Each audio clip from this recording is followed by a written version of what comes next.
I never imagined my first wedding would begin with a warning. Most men probably dreamed about standing beside the woman they loved, looking in her eyes while everyone celebrated their happiness. I was standing beside Sophia Sterling, one of the most powerful billionaire heiresses in the city, while she looked at me like we were signing a business contract. She was beautiful. There was no denying that. Her white wedding dress was elegant, her dark hair was perfectly styled, and every person in the room was staring at her. But her eyes were cold. There was no excitement, no happiness, not even nervousness, just control. The ceremony ended with polite applause. People congratulated us. Photographers took pictures. Sophia smiled perfectly for every camera. I smiled too, but the moment we entered a private room, her expression disappeared. She closed the door behind us. "We need to talk." I loosened my tie. That's usually what married couples do. She didn't smile. "This isn't a normal marriage." "I know. My family needs this marriage. And my company needs your family's investment." She nodded. "Exactly." I looked at her. That was the strange thing about our relationship. Everything between us had a price. Her family needed a respectable marriage to protect her inheritance. I needed financial support to save my struggling technology company. Somehow, those two problems had created a wedding. Sophia walked toward the window. "This marriage is only for appearances. I understand. Don't expect me to love you." I smiled slightly. I wasn't planning to. She turned toward me. "I'm serious." "So am I." "You can't expect affection." "Fine." "You can't interfere with my personal life." "Fine." "You can't ask questions about my relationships." I raised an eyebrow. "Then why did you marry me?" She ignored the question. "And we will have separate bedrooms." "That's probably for the best." She looked surprised. "You agree? Would you prefer I argue?" "No." "Then we're making progress." For the first time, I saw the smallest hint of amusement in her eyes. It disappeared almost immediately. "There is one more rule." "What?" "No emotional expectations." I stared at her. "That's a strange thing to say to your husband." She crossed her arms. "I'm protecting both of us." "From what?" "Complications." I nodded. "Understood." She walked toward the door. "Good." Before leaving, she stopped. "And don't forget why we're doing this." "I won't." She opened the door. Then I heard her quietly say, "Neither of us is allowed to fall in love." The door closed. I stood alone in the room. I should have laughed. Instead, I felt strangely uncomfortable. I had known Sophia for months, but I had never seen her this guarded. Something had happened to make her afraid of love. I just didn't know what. That evening, we moved into the same mansion. It was enormous, the kind of place that made my small apartment feel like a storage room. There were marble floors, massive windows, expensive paintings, and enough empty space to make the house feel like a hotel. Sophia walked beside me while the staff carried our luggage. "This is your room." She pointed toward a large bedroom. "Mine is across the hall." "Perfect." She looked at me. "You seem comfortable." "I've learned that expensive furniture doesn't make sleeping easier." She almost smiled. "Almost." I placed my suitcase beside the bed. Sophia turned toward the door. "I have an early meeting tomorrow." "So do I." "Good." She hesitated. "Good night." "Good night, Sophia." She walked away. I closed the door. For the first time that day, I was completely alone. I sat on the edge of the bed and stared at the ceiling. I was married, but I didn't feel married. I felt like I had signed a temporary agreement with the most beautiful woman in the city. And perhaps that was exactly what I had done. My phone rang. "Daniel." I answered. "You survived?" "Barely." He laughed. "So how's married life?" "Strange." "Does she love you?" I laughed. "She specifically told me not to expect love." There was silence. Then Daniel said, "That sounds healthy." "Very." "Any other rules?" "Separate bedrooms. Personal space. No emotional expectations." Daniel laughed. "That's not a marriage." "I know." "Then what is it?" "A business arrangement." He became quiet.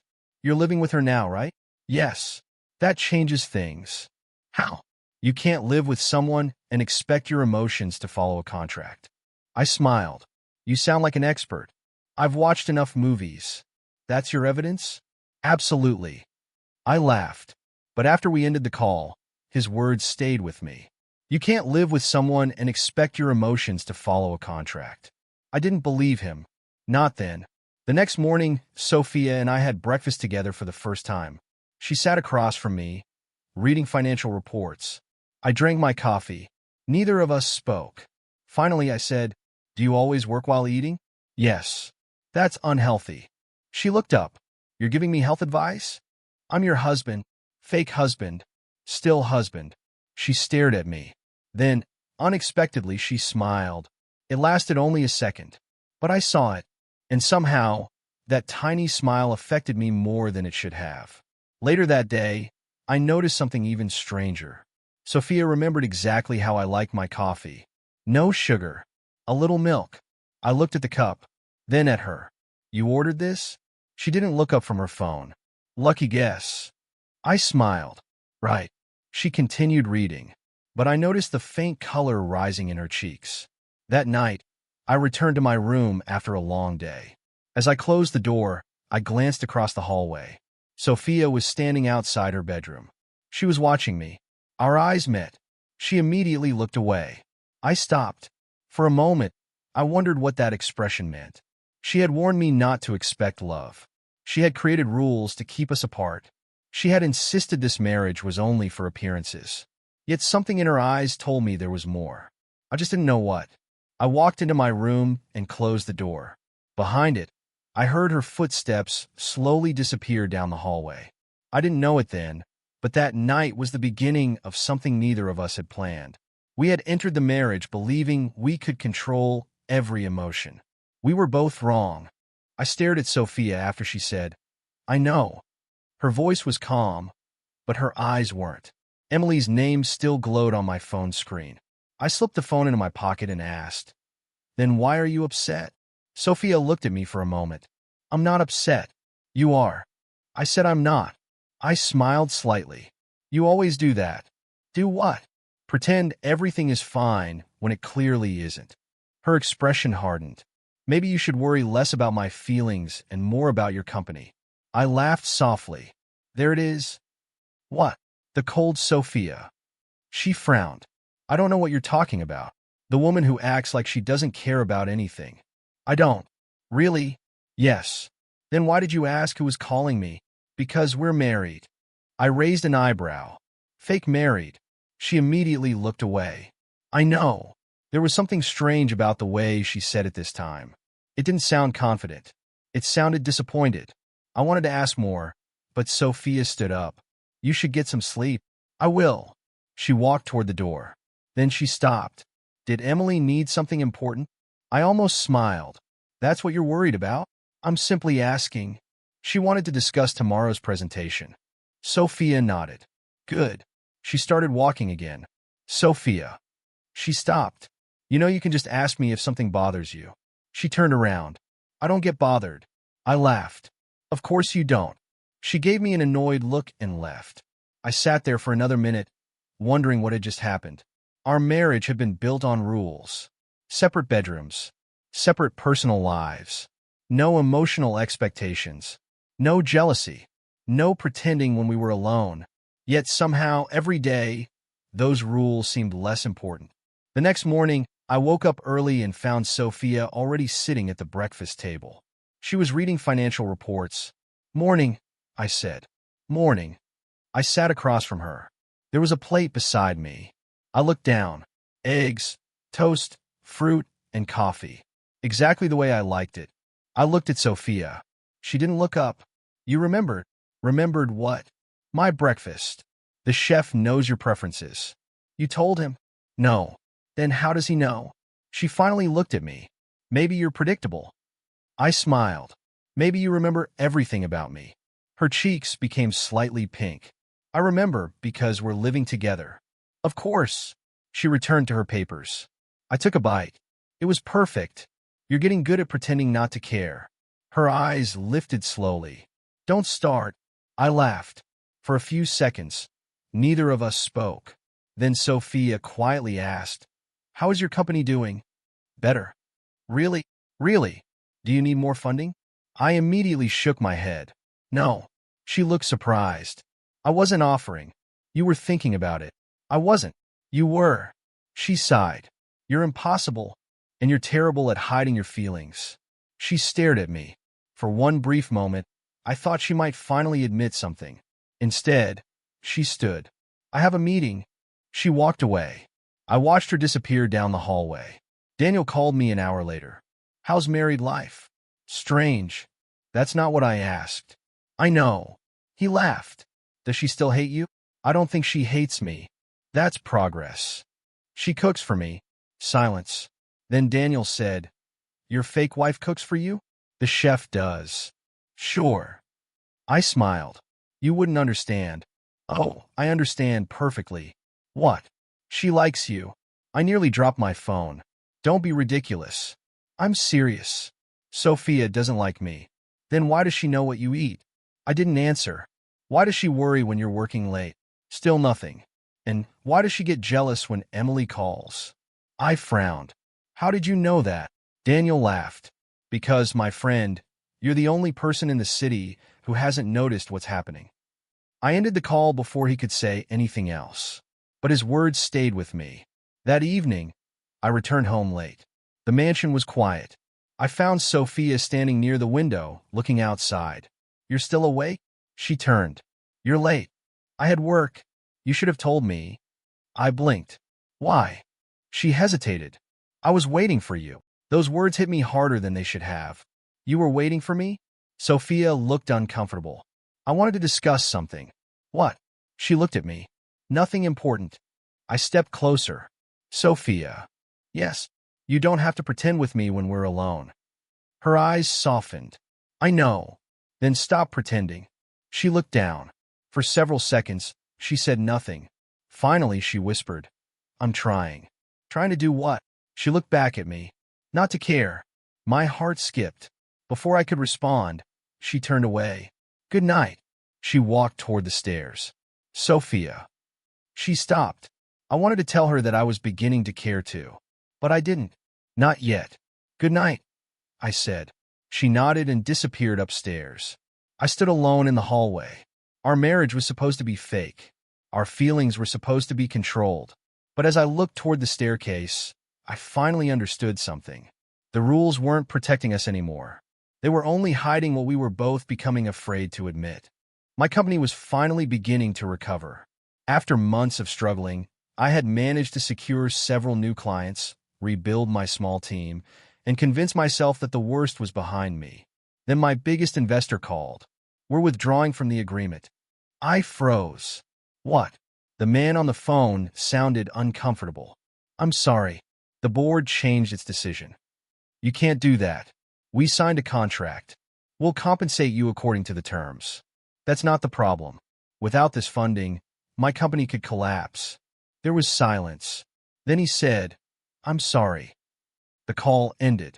I stared at my phone. For the first time in months, I felt that familiar fear again.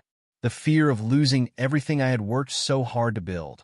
Daniel walked into my office a few minutes later. You look terrible. My investor pulled out.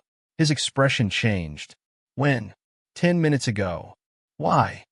They didn't explain. Daniel sat across from me. We'll find another investor.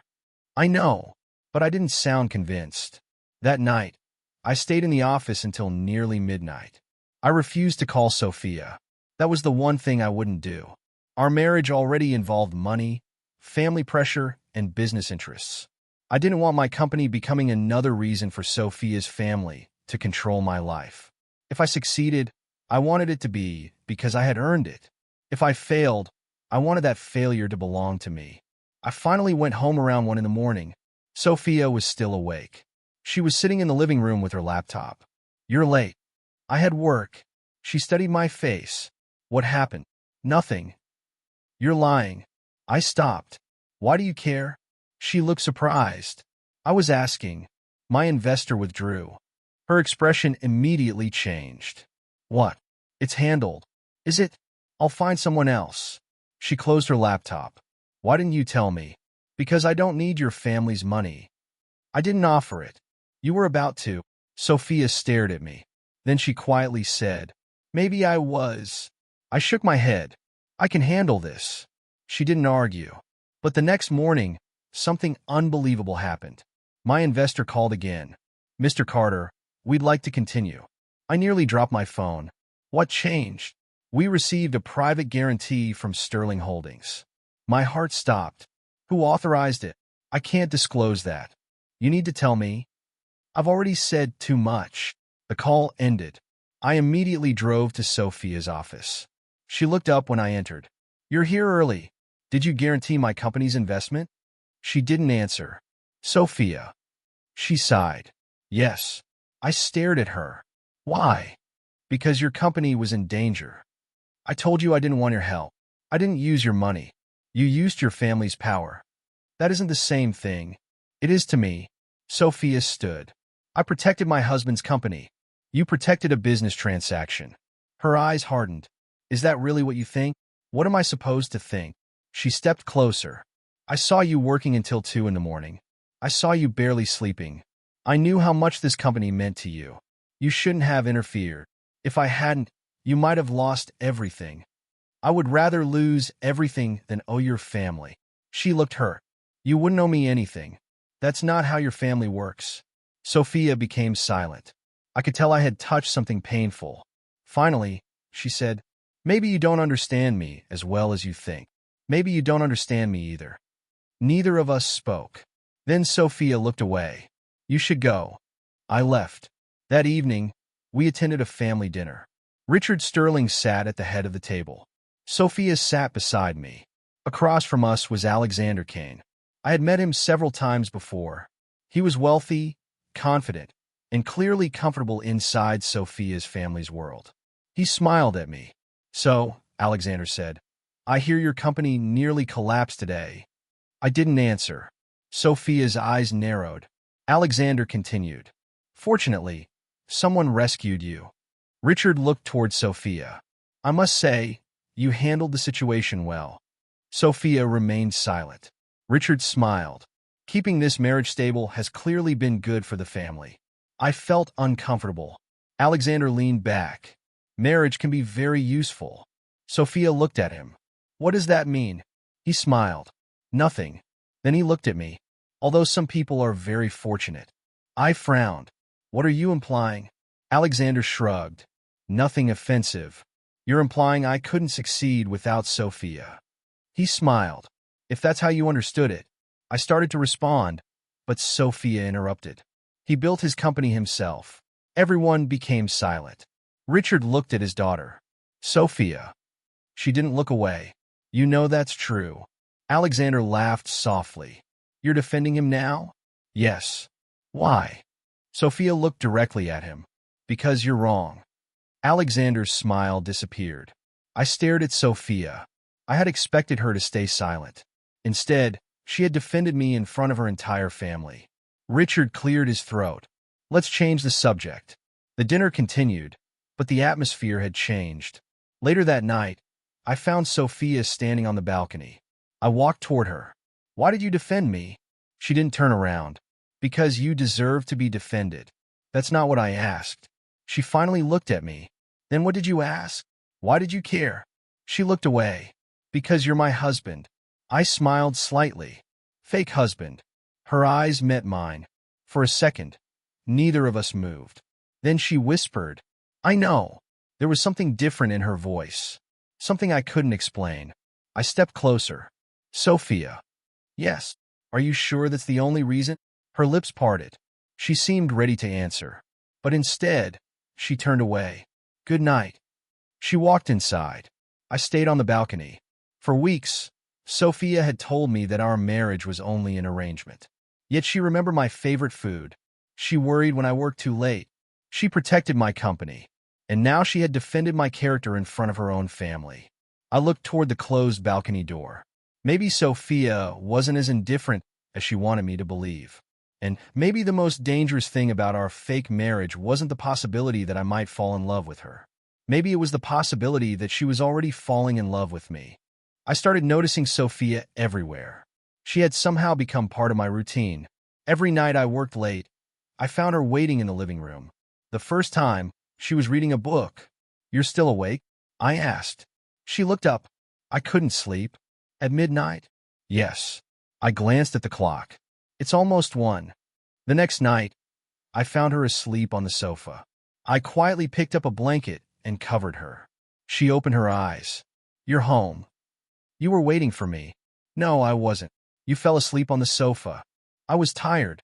You could have gone upstairs. I didn't want to. I smiled. But Sophia was the woman who had once created rules for every part of our fake marriage.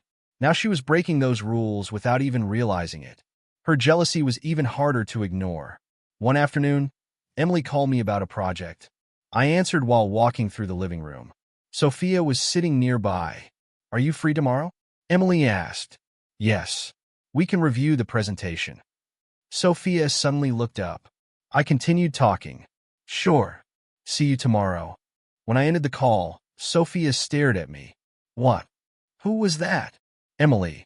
I know. I raised an eyebrow. Then why ask? She looked at her laptop. I was curious. About what? Nothing. I laughed. You're terrible at pretending. Her eyes narrowed. I wasn't pretending. Sure. She stood. Do you find her attractive? I froze. What? Emily. I stared at Sophia. Why would you ask me that? I was just curious. You're asking whether I find another woman attractive? Yes. Why?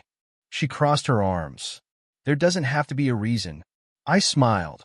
There definitely is. Her cheeks became slightly red. Forget it. Sophia. What?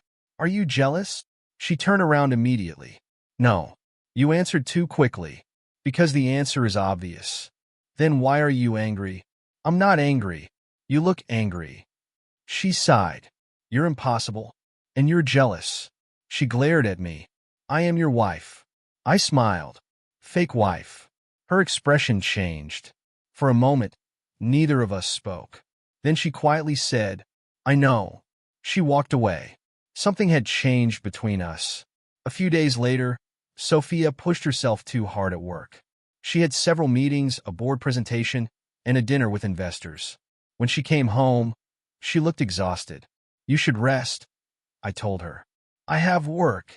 You've been working since 6 this morning. I can handle it. She took 2 steps and suddenly stopped. I caught her arm. Sophia? I'm fine. You're burning up. She tried to pull away. I said I'm fine. You're sick. I don't have time to be sick. I stared at her. Then make time. She looked at me for a moment. Then her strength disappeared. I helped her to the sofa. I'm calling a doctor. No. Sophia. Just stay here. Her voice was so quiet that I almost didn't hear it. I sat beside her. She closed her eyes. I brought water and medicine. For hours, I stayed beside her. She barely spoke. At one point, I tried to stand. Her hands suddenly grabbed mine. Don't go. I looked down at our hands. I'm not going anywhere. She relaxed. A few minutes later, she whispered my name. Please. I leaned closer. What? Her eyes remained closed. I don't want to lose you. My heart stopped. Sophia? She didn't answer. She was already asleep. I stayed there, holding her hand until morning. When sunlight entered the room, Sophia slowly opened her eyes. She looked at me. Then she looked at our hands. She immediately pulled hers away. You stayed? I nodded. You were sick. She sat up. I don't remember much. I smiled. That's probably for the best. She looked embarrassed. Did I say anything? I considered telling her. Instead, I shook my head. No. She watched me carefully. Are you sure? I'm sure. She nodded. Thank you. I stood. You're welcome. As I walked away, she quietly said, Wait. I turned. She looked at me with a softness I had never seen before. Thank you for staying. I smiled. Of course. She lowered her eyes. Why? I didn't know how to answer. Because you're my wife. Because I care about you. Because seeing you hurt scares me. All 3 answers felt too honest. So I simply said, because I wanted to. She looked at me for several seconds. Then she smiled. That smile stayed with me all day. I returned to my office, but I couldn't concentrate at all. I kept remembering her hand around mine, her voice whispering my name, and those words, I don't want to lose you. Our marriage had started as a contract. We had promised each other distance. No emotions. No expectations. No love. But somewhere between late-night arguments, quiet dinners, jealous questions, and moments like last night, those rules had begun to disappear. The frightening part was that I wasn't sure I wanted those rules back. I was starting to care about Sophia, not because she was wealthy, not because she was my wife, not because our families expected it. I cared because she was Sophia, and admitting that to myself frightened me more than any business failure ever had. I found the box by accident. It happened late one evening, when I was looking for a financial document in Sophia's study. She had gone to a board meeting, and I needed a copy of an old contract stored somewhere in the room. I opened one cabinet. Nothing. Another. Still nothing. Then I noticed a small wooden box pushed behind several old files. It looked completely out of place. I pulled it forward. There was no lock. I hesitated before opening it. Inside were photographs. Dozens of them. Some showed Sophia as a child. Others showed her parents at formal events, family dinners, vacations, and business ceremonies. There were also handwritten letters tied together with a faded ribbon. I picked up one photograph. Sophia stood beside her mother, Evelyn. They were smiling, but something about Evelyn's expression felt strange. She looked like someone trying very hard to look happy. I heard footsteps behind me. "What are you doing?" I turned. Sophia stood in the doorway. Her face immediately changed when she saw the box in my hands. "Sophia, I was looking for a document. You opened that. I didn't know what it was. You should have called me. I'm sorry." She walked toward me and quickly took one of the photographs. Her fingers trembled. I noticed. "Are these your parents?" "Yes. You look happy here." She stared at the photograph. That was before I understood what was happening. I frowned. "What do you mean?" Sophia sat down slowly. I closed the box and sat across from her. For several seconds, she said nothing. Then she whispered, "My parents didn't marry for love. I already knew their marriage had been arranged, but I didn't know how deeply it had affected her. My grandfather arranged it," she continued. "Their families needed each other. My father's company needed investment. My mother's family needed access to certain markets. So their marriage was a business agreement." "Yes." She looked at the photograph again. "They learned to smile for everyone." "What happened behind closed doors?" Sophia's eyes lowered. "My mother spent years pretending she was happy. I remained silent. She never complained in public. She attended every dinner, every charity event, every business meeting. She stood beside my father and smiled whenever cameras appeared." Sophia swallowed. "But when I was young, I would sometimes find her crying." My chest tightened. "Did your father know?" "I think he did." "And he didn't care?" "He cared about the family." Her voice became bitter. "He cared about the company, the reputation, the empire. But I don't think he understood what the marriage was doing to her." I looked at her. "And that's why you hate the idea of marriage?" She nodded. "I watched my mother lose herself." She picked up another photograph. "I promised myself I would never live like that." I finally understood. Her rules weren't about me. Not completely. They were about fear. Fear of becoming trapped. Fear of depending on someone. Fear of waking up one day and realizing she had sacrificed her freedom for a relationship. "That explains the contract," I said. "Yes." "And the separate bedrooms." "Yes." "The rules." "Yes." "The way you keep pushing me away whenever things become too personal." She looked at me. "Yes." I leaned back. "You're afraid." Her expression tightened. "I don't like that word. But it's true." She looked away. I saw what love did to my mother. I decided emotions were dangerous. "And now?" She laughed quietly. "Now you're making that decision very difficult." I smiled. She didn't. Instead, she looked down at the box. I noticed another photograph. It showed Sophia as a teenager standing alone at a family event. Everyone around her was smiling. She wasn't. "You look lonely." I was. I looked at her. "Even surrounded by people?" "Especially surrounded by people." Her answer stayed with me. After a moment, I asked, "Then why did you choose me?" Sophia became completely still. I waited. She looked toward the window. "I don't know." "That isn't true." She smiled faintly. You always do that. Do what? Ask questions I don't want to answer. Maybe because you keep hiding things. She looked at me. For the first time, there was no coldness in her expression. Only honesty. You were different. How? You never tried to impress me. I laughed. I couldn't afford to. She smiled. Exactly. Then her smile disappeared. Everyone I knew wanted something from me. I listened carefully. They wanted my father's approval, my family's connections, my money, my name. She looked directly into my eyes. But you didn't. I didn't even know you were watching me. I was. For how long? A long time. I felt something shift inside me. Why me? She took a slow breath. Because you treated me like a normal woman. I didn't know what to say. Sophia continued.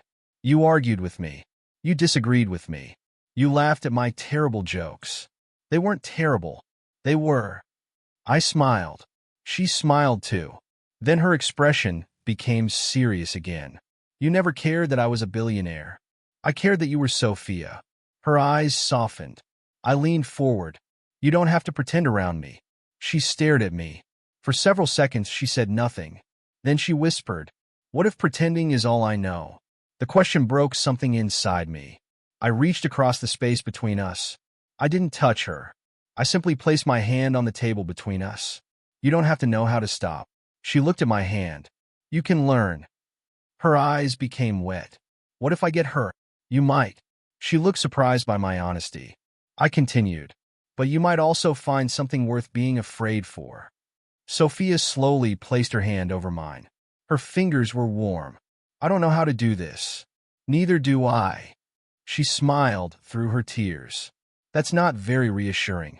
It wasn't supposed to be. She laughed softly. For the first time, I saw the woman behind the billionaire heiress. Not the powerful businesswoman. Not Richard Sterling's daughter. Not my fake wife. Just Sophia.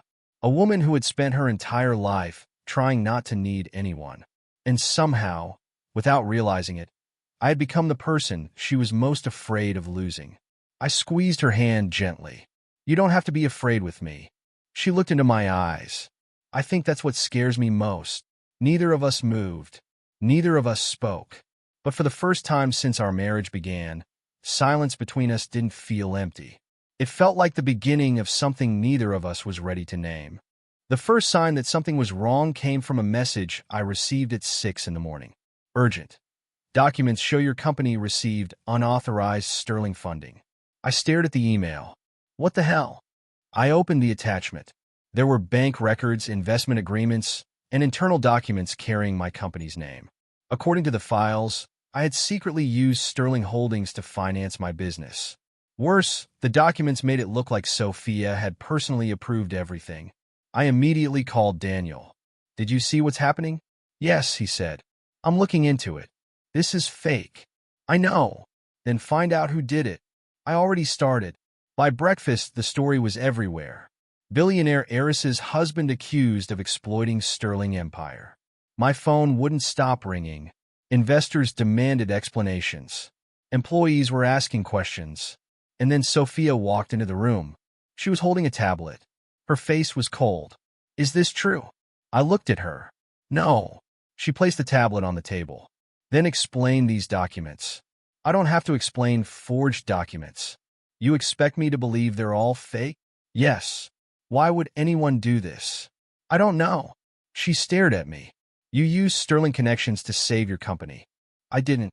Then why are there bank records? Because someone created them. Her eyes became filled with doubt. I felt something inside me break. Sophia, look at me. She did. Do you really think I married you for money? I don't know what to think anymore.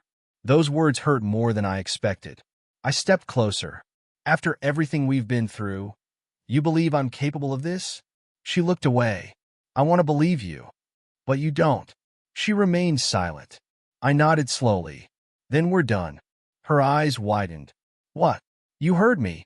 I walked upstairs. Sophia. I ignored her. I entered our bedroom and began packing. My clothes. My laptop. A few books. Everything I had brought into the mansion. Sophia appeared in the doorway. What are you doing? Leaving. You can't just leave. Why not? Because we're married. Fake married. She flinched. I continued packing. You were the one who said this marriage was only an arrangement. That was before. Before what? She didn't answer. I closed my suitcase. Sophia stepped closer. You're angry. Yes. You're hurt. Yes. I didn't mean. You accused me. Her voice became quiet. I was scared. So was I. I picked up my suitcase. She blocked the doorway. Please wait. I can't stay here. Where will you go? Anywhere. You don't have to leave because of one argument. This isn't one argument. I looked into her eyes. You looked at me like I was a stranger. She swallowed. I was confused. You were supposed to trust me. I know. But you didn't. She lowered her head. I walked past her. She didn't stop me. Not yet. I reached the staircase. Then I heard her voice. Wait. I stopped. Sophia was holding her phone. Her face had completely changed. What happened? She walked toward me slowly. I found something. What? The documents. She turned the screen toward me. There are inconsistencies. I looked closer. The signatures are wrong. What? She zoomed in.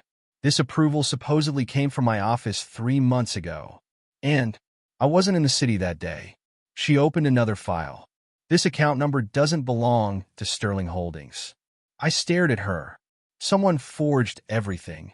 Sophia's eyes filled with tears. Victor. I immediately understood. Alexander. She nodded. They worked together. My anger returned. I told you. I know. You didn't believe me. I know. I picked up my suitcase again. Sophia. Please. I can't do this. She grabbed my hand. I looked down at her fingers around mine. Please don't go. Her voice broke. I had never heard Sophia sound like that. She wasn't the powerful heiress. She wasn't the woman who could control a boardroom with one sentence. She was simply scared. Sophia, please don't leave me. I pulled my hand away gently. Why? She froze. Why do you suddenly care? Tears rolled down her cheeks. Because, she struggled to speak. Because I can't lose you. I stared at her. She covered her mouth, trying to control her breathing. I thought this marriage was fake. Her voice trembled. That was what I told myself every day. I said nothing, but somewhere along the way, she stepped closer. I stopped pretending. Another tear fell. I started waiting for you to come home. My heart tightened. I started worrying when you were sick. She laughed through her tears. I became jealous of Emily. I almost smiled. But Sophia, I know. She shook her head. I know how ridiculous I was. Then she looked directly into my eyes. I fell completely in love with you. Everything around me seemed to disappear. For months, I had wondered whether her feelings were real. Now she had finally said the words. But I was still hurt. You believed I betrayed you. I was wrong. You accused me. I know. You broke my trust. Her tears continued falling. I know. She reached for my hand again. This time, I'm not asking you to stay because we're married. She squeezed my fingers. I'm asking you to stay because I love you. I looked at her. The woman who had built walls around her heart was finally standing in front of me without any protection. No contract. No rules. No family. No pride. Just Sophia. I slowly placed my suitcase on the floor. She looked at it, then at me. Does that mean you're staying? I took a breath. It means I'm listening. She nodded through her tears. I'll prove the truth. You don't have to prove that you love me. Her eyes widened. Then what do I have to prove? That you can trust me. She nodded. I will. I reached up and wiped a tear from her cheek. But Sophia, yes, if we survive this, our marriage can't stay fake anymore. She stared at me. Then she whispered, I don't want it to. For the first time, neither of us was pretending. And somehow, after all the lies surrounding us, those few honest words felt more powerful than any contract we had ever signed. I stood by the window of my apartment, staring at the city lights below. Sophia was sitting across from me, quiet for once. She had spent the last hour trying to explain herself, but I had barely spoken. I want to fix this, she said softly. I looked at her. You want to fix what happened? You don't understand what it did to me. Her eyes filled with tears, but she didn't look away. I know I hurt you. You believed them, Sophia. You believed every lie they told you. You didn't even ask me if it was true. I was wrong. That doesn't make it disappear. She lowered her head. I know. I took a slow breath. Loving someone isn't enough when trust disappears. I loved you completely, but when you chose to believe I betrayed you, something inside me broke. Sophia nodded. Then don't forgive me yet. Her answer surprised me. I won't ask you to forget, she continued. I won't ask you to pretend everything is normal. If you need to be angry with me, then be angry. I'll accept it. For the first time, I saw no excuses in her face. I have something to prove, she said. Not with money, not with my family name, with the truth. The next morning, Daniel called me into his office. We found something, he said. Emily was already there, surrounded by documents and computer screens. Daniel pushed a folder toward me. Victor Hayes transferred money through 3 private accounts before Alexander started spreading those accusations against you. I opened the folder. Are you sure? Emily pointed at several pages. These transaction records match dates from the forged documents. Someone wanted it to look like you were taking money from the company. I stared at the numbers. Alexander, we don't have enough to prove he ordered everything, Daniel said. But Victor's connection to him is getting harder to ignore. Sophia stepped forward. What can I do? Daniel looked at her carefully. Nothing that involves your money. I agree, she said immediately. I looked at her. She continued, I'll help find evidence. But I won't use my family connections to pressure anyone. Emily smiled slightly. Then help me compare these signatures. Sophia sat beside her without hesitation. For hours, she worked through records, emails, and old contracts. She didn't complain when the work became boring. She didn't call an assistant. She didn't use her family's influence. She simply worked. At one point, Emily looked up. These signatures are identical. Sophia leaned closer. But they shouldn't be. Exactly, Emily said. The original documents were signed digitally on different dates. Someone copied one signature onto multiple contracts. My heart tightened. The lies were beginning to fall apart. The next day, Daniel showed me a message between Victor and Alexander. This is proof we needed, he said. I read it. Alexander knew about the forged documents before Sophia saw them. My hands tightened. What are you thinking? Sophia asked. I'm thinking I judged you too quickly. She shook her head. No, you judged me. I failed you. Her honesty hit harder than an excuse. That evening, Sophia went to confront Alexander. I wasn't there, but she later told me everything. Alexander stood in his office with a calm smile. You're making a mistake, he told her. Leave him, and I can restore your family's reputation. Sophia shook her head. My family's reputation doesn't matter if restoring it means destroying an innocent man. Alexander laughed bitterly. You're throwing away your future for someone who may never forgive you. Sophia looked directly into his eyes. Then I'll spend my future earning his trust. When she told me those words later, I didn't know how to respond. They were not meant to make you forgive me, she said. I said them because I finally understand what trust means. I looked away. For weeks, I had wanted her to feel the same pain I felt. I wanted her to understand what it was like to stand alone while everyone believed the worst about me. But now she was standing beside me, not because she had to, but because she wanted to. You could have chosen an easier life, I said. I know. You could have gone back to Alexander. I never loved him. I swallowed hard. Then why did you believe him? Sophia's voice broke. Because I was afraid. I was afraid of losing everything. My family, my company, my future. And instead of trusting the man I loved, I trusted the people who made my fear worse. Silence filled the room. I can't undo that, she whispered. But I can make sure I never make that choice again. I finally looked at her. She wasn't asking me to forget. She wasn't demanding forgiveness. She was simply staying. And somehow, that mattered more than any apology she could have given me. I still don't know if I can trust you, I admitted. Sophia nodded. I understand, but... She waited. I believe you're trying. Tears slipped down her cheeks. That's enough for today, she whispered. For the first time since our relationship shattered, I felt something inside me change. It wasn't forgiveness. Not yet. It was something smaller, quieter, and perhaps more important. Hope. I didn't know whether Sophia could earn back my trust. But for the first time, I believed she might actually be willing to try. The conference room was silent until Daniel placed the final file on the table. "It's done," he said. "The evidence has been verified." I stared at the documents. "Everything, everything," Daniel replied.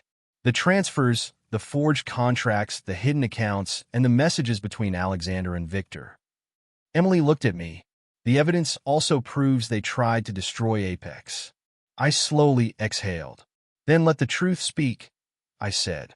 By afternoon, the evidence was public. News reports spread across every screen. Alexander Kane had manipulated investors, forged financial documents, and secretly worked with Victor Hayes to attack my company. The money trails were impossible to deny. Daniel frowned. "You should be celebrating." "I'm not." "Why?" "Because people lost everything because they believed their lies." Emily nodded. "But you survived." I looked toward the window. I survived because I had people who believed in me. Across the city, Richard Sterling was learning the truth. I later heard about the confrontation from Sophia. "My father was furious," she told me. "What did he say?" "He asked Alexander how he could manipulate the Sterling family." "And Alexander?" "He blamed Victor." I shook my head. "Of course." Sophia's expression hardened. "My father didn't believe him."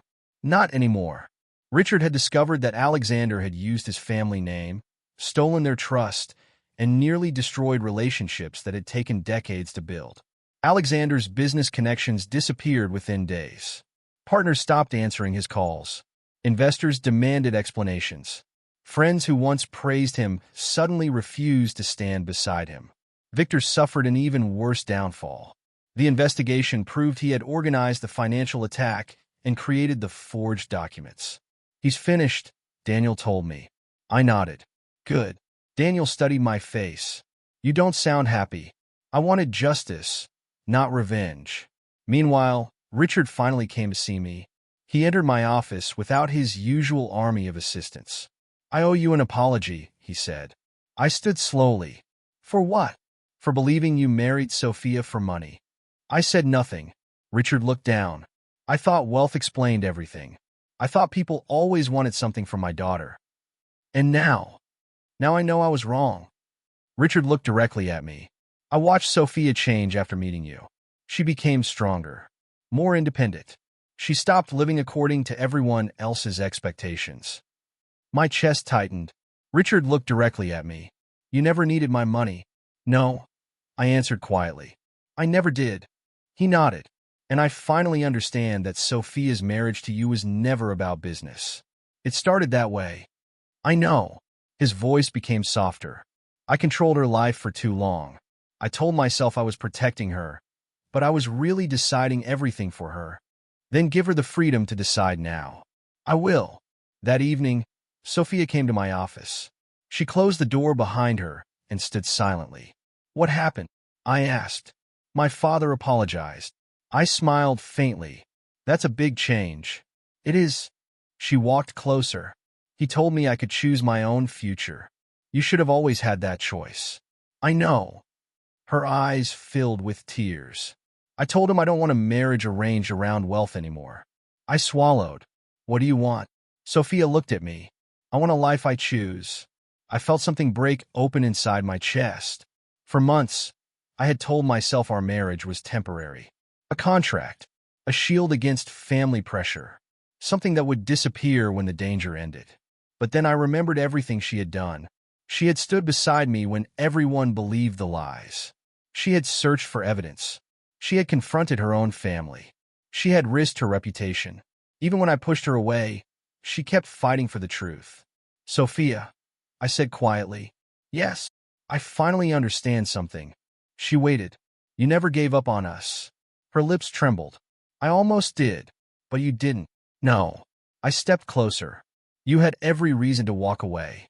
I loved you." The words hit me harder than any accusation ever had. I lowered my eyes. "I'm sorry." "For what?" "For making you prove something you had already shown me." She wiped a tear from her cheek. I didn't need you to forgive me immediately. I only wanted you to know that my feelings were real. I know now.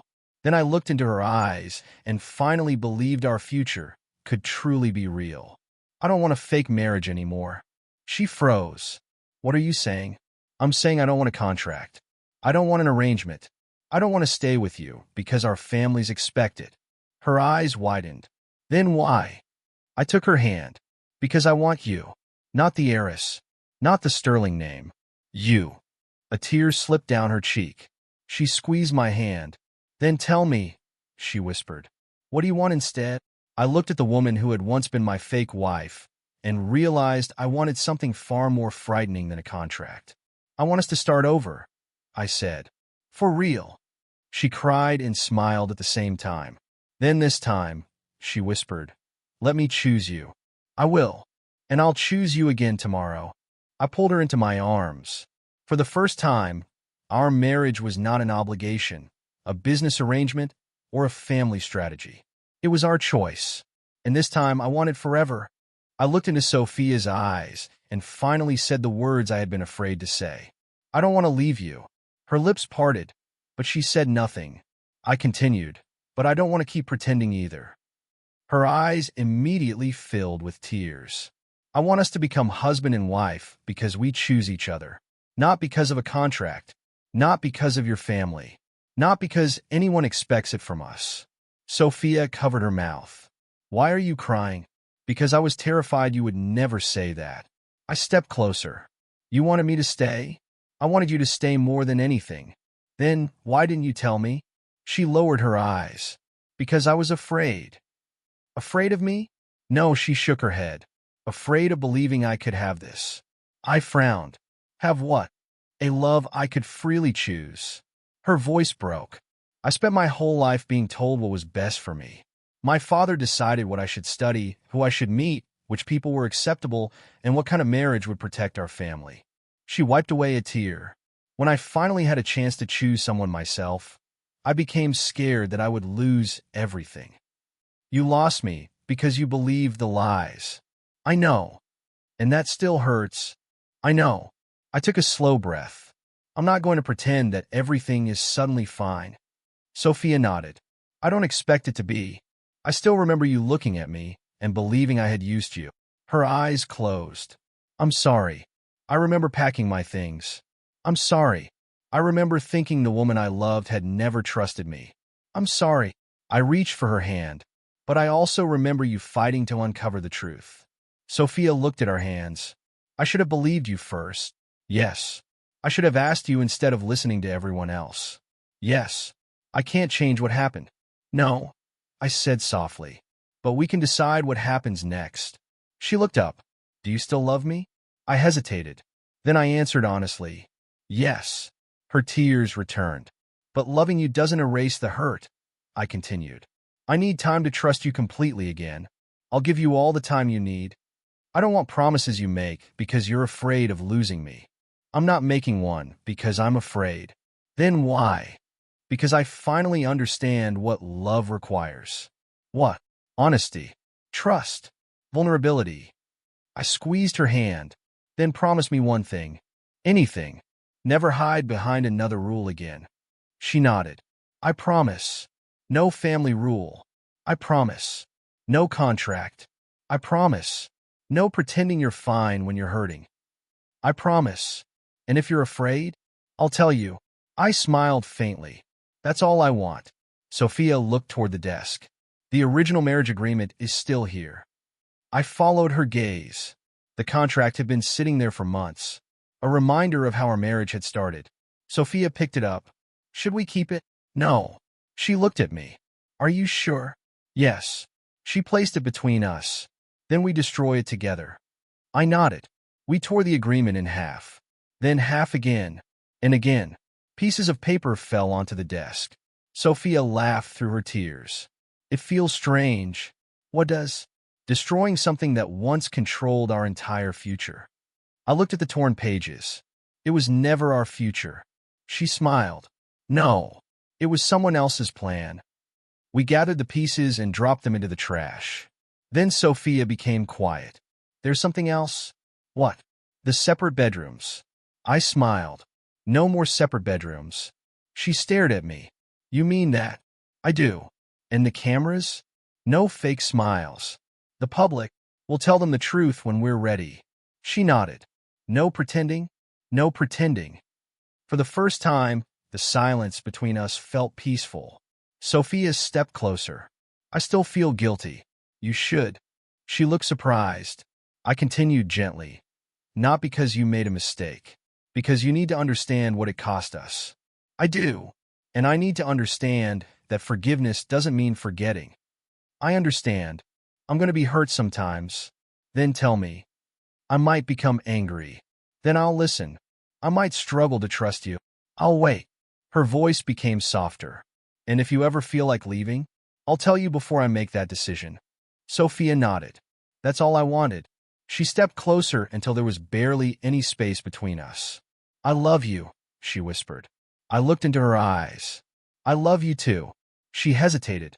Can I kiss you? I smiled. You don't have to ask. Sophia slowly leaned toward me. Her lips touched mine. There was no audience, no camera, no family standing behind us, no contract waiting to define what we were. Just us. When we separated, Sophia rested her forehead against mine. That was different. How? No one was watching. I smiled. That's why it mattered. She laughed softly. I've waited so long for this. So have I. She took my hand. Then what are we now? I looked at the woman who had once been my fake wife. My wife. Her eyes filled with tears again. Your real wife. I nodded. My real wife. She smiled. And you're my real husband. For the first time, she held my hand tighter. I don't know what happens next. Neither do I. Are you scared? A little. Me too. I smiled. Then we'll be scared together. Sophia leaned against me. For the first time since our wedding, there was nothing left to perform. No separate rooms. No fake smiles. No carefully chosen words. No contract. No family pressure. Our marriage finally belonged to us. And this time, neither of us had to pretend. Months later, I stood outside the wedding venue where my life had once changed forever. My company had recovered. After months of rebuilding, we were stronger than before. I had learned that losing everything could teach you what truly mattered. Sophia had changed too. She no longer lived according to her father's demands. She made her own decisions, built her own plans, and most importantly, stopped asking permission to live her life. And our relationship was no longer an arrangement. There were no contracts, no lawyers, no business negotiations, no pretending. Sophia stood beside me, looking toward the entrance. Nervous? She asked. I smiled. A little. She laughed softly. You weren't nervous the first time. That was different. How?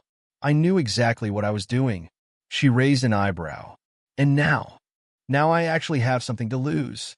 Her expression softened. You won't lose me, she whispered. I reached for her hand. That's the answer I was hoping for. We walked inside together.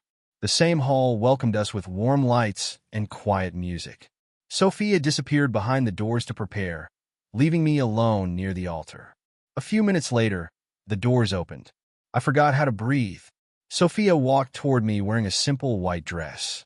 It wasn't covered in diamonds or expensive decorations. It was elegant, graceful, and completely her. When our eyes met, she smiled. I smiled back. She reached me, and I whispered, You look beautiful. You're staring. I know. Should I be worried? Absolutely. She laughed, and the tension disappeared. We stood facing each other. The officiant smiled. Today, there are no agreements being signed. No conditions being placed upon this marriage. You are here because you choose each other. Sophia looked at me. I choose you, she said immediately. My chest tightened. I took her hands. I choose you too. She swallowed, and tears began gathering in her eyes. There is something I need to tell you, she said. I nodded.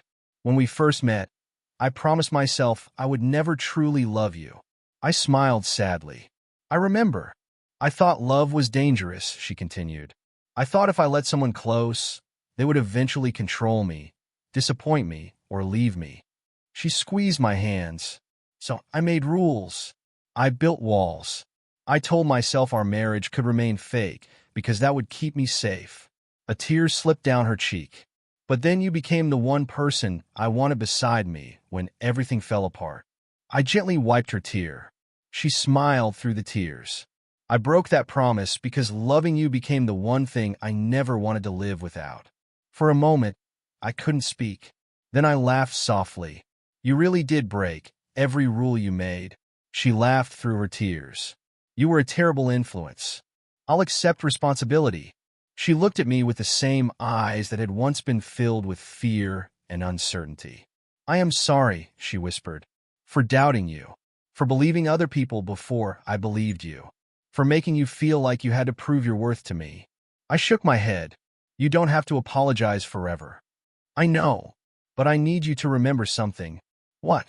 I need someone who stays when things get difficult. I will. Someone who tells me the truth even when it's uncomfortable. I will. And someone who chooses me freely. Her fingers tightened around mine. I choose you every day. The officiant smiled. Then repeat your vows. I looked into Sophia's eyes. Our first wedding was an agreement, I said. A decision made because other people wanted something from us. But this wedding is different. This one is a choice. Sophia's eyes filled with tears again. I choose you, I continued. Not because you're a heiress. Not because your family has power. Not because our marriage can help my company. I choose you because when I imagine my future, you're the person I want standing beside me. She leaned closer. And I choose you, she said, because you saw me when I was hiding behind my family's name. You challenged me when I was wrong. You stayed when I gave you reasons to leave. And you taught me that love isn't a cage. It's a choice two people make together. We exchanged rings. My hands trembled slightly as I placed hers on her finger. She smiled. Still nervous? More than ever. Good. She placed my ring on my finger. This time, she whispered, we're doing it for real. I looked at our rings. The officiant pronounced us husband and wife again. Sophia laughed as she threw her arms around me. I held her tightly. You're stuck with me now, she whispered. I thought you promised never to fall in love with me. I did. And she pulled back and smiled. I broke that promise too. I kissed her forehead. Then I think breaking that promise was worth it. Sophia looked at me. So we're finally real? I smiled. We always had the chance to be. She squeezed my hand. And now we build everything together. She smiled. Together. I looked at her and felt certainty settle inside me. Whatever challenges waited ahead, I knew we would face them side by side, without fear, without pretending, and without forgetting why we had chosen each other.